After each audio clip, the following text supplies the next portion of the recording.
নমস্কার সকলকে, Mithu's kitchen official চ্যানেলে আপনাদের সকলকে স্বাগত জানাই। আশা করি আপনারা যেখান থেকে আমার এই ভিডিওটি দেখছেন আপনারা সকলে ভালো আছেন এবং সুস্থ আছেন। আজকে আপনাদের সাথে ভীষণ লোভনীয় এক পরোটার রেসিপি শেয়ার করে নেব, যা কিন্তু এক দুটো খেলে মন ভরবে না, এতটাই টেস্টি হয় খেতে। তাহলে চলুন রেসিপিটি শুরু করা যাক। তার জন্য প্রথমেই মিক্সিং জারের মধ্যে এখানে আমি সুজি দিয়ে দিচ্ছি। এখানে আমি যতটা পরিমাণ সুজি ব্যবহার করেছি আপনারা আপনাদের পরিমাণ মতো কিন্তু এখানে সুজিটা নিয়ে নেবেন। আমি এখানে প্রায় 2.5 থেকে 3 বাটি মতো সুজি দিয়েছি। আপনারা যতটা পরিমাণ পরোটা বানাবেন সেই মতো কিন্তু দিয়ে সুন্দর করে সুজিটাকে পাউডার ফর্মে একদম গুঁড়ো করে নেবেন। এই পরোটাগুলো খেতে ভীষণ লোভনীয় হয় এবং খুব সফট হয়। কাউকে যদি বানিয়ে দেন, বাড়িতে কোনো গেস্ট আসলে তারা কিন্তু বুঝতে পারবে না যেটা সুজি দিয়ে বানানো। সুন্দর করে কিন্তু পাউডার ফর্মে গুঁড়ো করা হয়ে গিয়েছে। আমি একটি বোলের মধ্যে নিয়ে নিয়েছি। তারপরে আমি এর মধ্যে পরিমাণ মতো নুন দিয়ে দিয়েছি এবং একদম ফুটন্ত গরম জল দিয়ে এটাকে কিন্তু মাখতে হবে। এটা একটু কষ্টকর ব্যাপার, গরম থাকা অবস্থাতেই কিন্তু এটাকে মেখে নিতে হবে, যাতে হাতে একটু গরম ভাবটা লাগে, ঠিক সেই পর্যায়ে কিন্তু মাখতে হবে।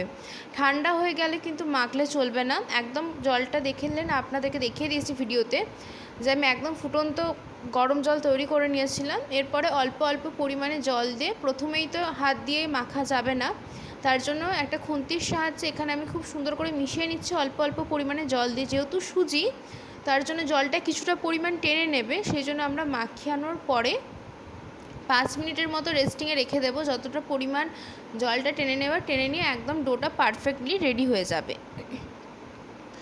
এখানে সুন্দর করে কিন্তু আমি অল্প অল্প পরিমাণে জল দিয়ে একটা খুন্তির সাহায্যে মিশিয়ে নিচ্ছি। যেহেতু জলটা প্রচণ্ড পরিমাণে গরম রয়েছে, একেবারে কিন্তু বেশি পরিমাণে জল দিয়ে দেবেন না, তাতে করে ডোটা খুব পাতলা হয়ে যায়, সেই ক্ষেত্রে মেজারমেন্টটা বোঝা যাবে না ঠিক মতো। তার জন্য অল্প অল্প পরিমাণে জল দিয়ে কিন্তু ডোটাকে আমরা রেডি করব।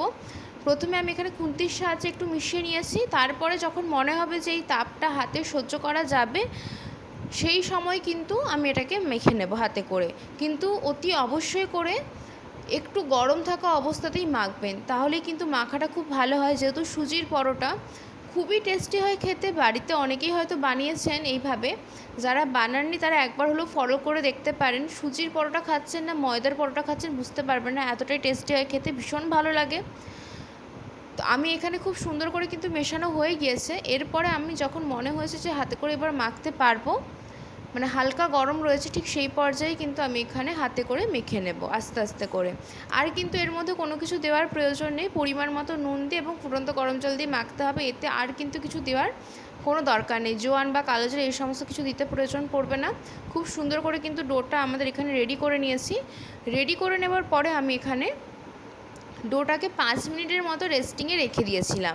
তার একটাই কারণ, যেহেতু সুজি রয়েছে সেই ক্ষেত্রে সুজিটা কিন্তু একটু ফুলতে সময় লাগে। 5 থেকে 10 মিনিট মতো রেখে দিলে ডোটা কিন্তু একদম পারফেক্টলি রেডি হয়ে যায়। আর এই ডোটা খুব বেশি কিন্তু শক্ত করেও মাখা হবে না, আবার খুব যে নরম করে মাখা হবে তেমনটাও না।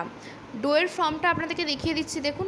এরপরে আমি এখানে লেচি করে নেব। তার জন্য হাতের মধ্যে একটু সাদা তেল আমি মেখে নিয়েছি, যাতে করে হাতের মধ্যে ডোটা জড়িয়ে না যায়, সেই জন্য লেচিটা করতে আমাদের সুবিধে হয়। সেই ক্ষেত্রে আমি কিন্তু হাতের মধ্যে একটু সাদা তেল মেখে নিয়ে, ঠিক এইভাবে আমরা যেভাবে রুটি পরোটার লেচি করে থাকি ঠিক তেমনটা করে কিন্তু আমি এখানে মাঝারি সাইজের লেচি তৈরি করে নিচ্ছি। আর সুজির পরোটা যে নর্মাল পরোটার মতো কিন্তু অতটা বড় হয় না, একটু সাইজটা ছোট হয়।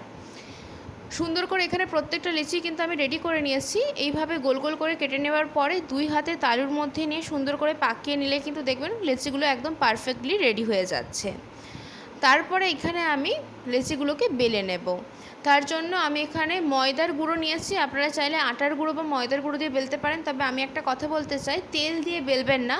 এখানে সুজির পরোটাগুলো তেল দিয়ে বেলে না খুব একটা ভালো বেলা হয় না, খুব অসুবিধে হয় বেলতে। সেই জন্য বলছি আটার গুঁড়ো বা ময়দার গুঁড়ো দিয়ে আপনারা, যেটা আপনাদের অ্যাভেলেবেল থাকবে সেটা দিয়ে আপনারা এখানে কিন্তু বেলে নেবেন। একটু পাতলা করে বেলবেন, যতটা সম্ভব পাতলা করে বেলা যায়। আমি আগেই বলেছি যে সুজির পরোটা সাধারণত যত বড়ই লেচি করুন না কেন, নর্মাল পরোটার মতো কিন্তু অতটা বড় হয় না, বেলা যায় না, সম্ভব নয়, কারণ সাইডের ধারগুলো কিন্তু ফেটে ফেটে যায় যতই গরম জল দিয়ে মাখা হোক।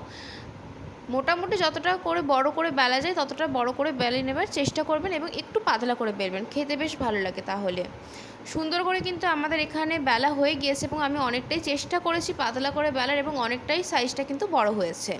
তারপরে আমি এখানে একটা তাওয়া বসিয়ে দিয়েছি, তাওয়াটা গরম হয়ে আসলে এর মধ্যে তৈরি করে রাখা যে পরোটা সেটা দিয়ে দিয়েছি। আর একটা কথা, পরোটাটা কিন্তু গোলাকার করেই বেলেছি, আমি কিন্তু ত্রিকোণা বা চৌকো করে বেলিনি, আপনারা চাইলে পছন্দ মতো শেপ দিতে পারেন। একটা পিঠ যখন খুব ভালো করে সেঁকা হয়ে যাবে, অপর পিঠটাও পাল্টে দিয়েছি যাতে ভালো করে সেঁকা হয়ে যায়। তারপরে অপর পিঠে আমি দিয়ে দিয়েছি পরিমাণ মতো সাদা তেল বা রিফাইন অয়েল।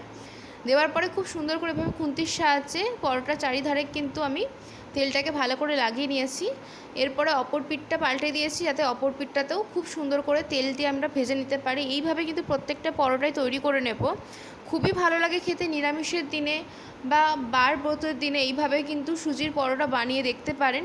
নর্মাল দিনেও বানাতে পারেন, ভীষণ টেস্টি হয় খেতে, খুবই নরম হয় এই সুজির পরোটাগুলো। যদি ফুটন্ত গরম জল দিয়ে মাখা যায় পরোটাগুলো কিন্তু ভীষণ নরম হয়। আর আমি তো বলবো যদি সুজির পরোটা বানিয়ে থাকেন বাড়িতে তাহলে অতি অবশ্যই করে ফুটন্ত গরম জল দিয়েই মাখবেন। এতটাই নরম হয়েছে কি বলবো, আপনাদেরকে ভিডিওর প্রথমেই দেখিয়েছি যে কতটা নরম হয়েছিল পরোটাগুলো। একটা পরোটা কিন্তু আমাদের ভাজা হয়ে গিয়েছে। ঠিক একই পদ্ধতিতে আমি এখানে আবারও একটা পরোটা ভেজে নিচ্ছি। এগুলো হচ্ছে ভাজতে খুব একটা বেশি তেল লাগে তেমনটাও না, আর সুজি কিন্তু অনেকক্ষণ পর্যন্ত পেট ভারও রাখে। সেই ক্ষেত্রে এটা কিন্তু 2 কি 3টে খেয়ে নিলেই পেটটা অনেকটা পর্যন্ত ভর্তি হয়ে যায়, আর খেতেও বেশ টেস্টি হয়। মাঝে মধ্যে তো আটা ময়দার পরোটা ছাড়াও নতুনত্ব কিছু যদি ট্রাই করতে চান তাহলে অবশ্যই করে এই সুজির পরোটা একবার হলেও বানিয়ে দেখতে পারেন। আশা করবো আপনাদের ভীষণ ভালো লাগবে। আমাদের কিন্তু একটা পিঠ খুব সুন্দর করে সেঁকা হয়ে গেছে, অপর পিঠটা পাল্টে দিয়ে তেল দিয়ে সুন্দর করে ভেজে নিয়েছি, আবারও অপর পিঠটা পাল্টে এইভাবে দুটো দিকই আমি সুন্দর করে একটু লালচে লালচে করে ভেজে নেব।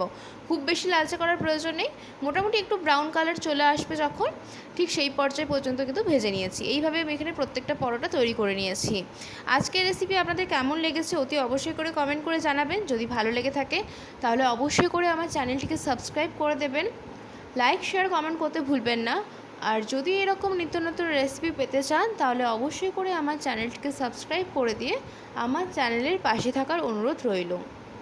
এখানে কিন্তু আমি আবারও একটা পরোটা সেম পদ্ধতিতে ভেজে নিয়েছি। এইভাবে প্রত্যেকটা পরোটা ভেজে নিতে হবে, খুব একটা বেশি সময় লাগবে না, শুধুমাত্র যা একটু মাখতে অসুবিধে হয় যেহেতু একদম ফুটন্ত গরম জল দিয়ে মাখা, তার জন্য হাতের মধ্যে ভাপ লাগে। না হলে কিন্তু সুজির পরোটাগুলো তৈরি করা খুবই সহজ এবং খেতেও ভীষণ টেস্টি হয়। আপনারা যে কোনো সাইড ডিশ দিয়ে এখানে সার্ভ করতে পারেন। আমি কিন্তু এখানে পটলের রসা দিয়ে সার্ভ করেছিলাম, ভীষণ ভালো লাগে খেতে। এর সাথে যে কোনো রকমের সাইড ডিশ খুব ভালো মতো যায়। প্রত্যেকটা পরোটাই আমি এখানে তৈরি করে নিয়েছি এবং এখানে আমি পটলের রসের সাথে কিন্তু সার্ভ করেছি। রেসিপি কেমন লাগলো কমেন্ট করে জানাতে কিন্তু একদম ভুলবেন না।